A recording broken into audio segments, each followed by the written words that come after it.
ప్రత్యేక హోదా కోసం విజయవాడలో కాంగ్రెస్ పార్టీ చేపట్టిన ఆందోళనలో ఏపీసీసీ చీఫ్ షర్మిల కన్నీళ్లు పెట్టుకున్నారు. ఏపీకి ప్రత్యేక హోదా లేకపోవడంతో అభివృద్ధి చెందలేదని భావోద్వేగానికి గురయ్యారు. హోదా గురించి సీఎం జగన్ పట్టించుకోవడం లేదని వాపోయారు.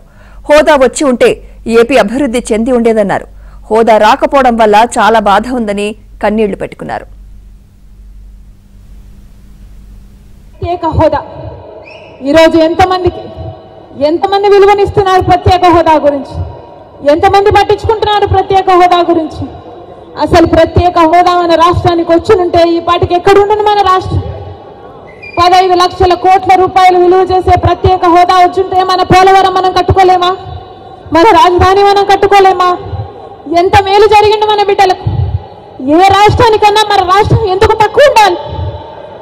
బాధ లేదా? ప్రత్యేక హోదా వచ్చునుంటే మన రాష్ట్రం ఎక్కడో ఉండుండే. రాజశేఖర రెడ్డి గారు మన రాష్ట్రం గురించి, మన రాష్ట్ర ప్రజల గురించి ఎంత ఆలోచన చేశారు. ఉందా ఈ నాయకులకు ఆలోచన? చంద్రబాబు గారికి ఉందా? పోనీ జగనన్న గారు రక్తం పచ్చుకుని పుట్టారు కదా, ఉందా జగనన్న గారికి ఆలోచన?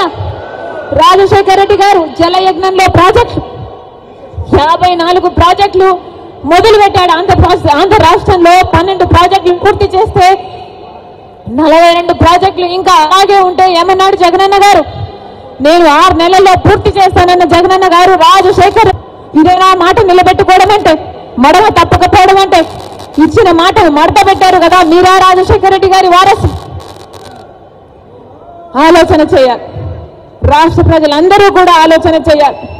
ఈరోజు వ్యక్తిగత కారణాల కోసం రాజశేఖర రెడ్డి బిడ్డ ఆంధ్ర రాష్ట్ర రాజకీయాలలో అడుగుపెట్టలేదు.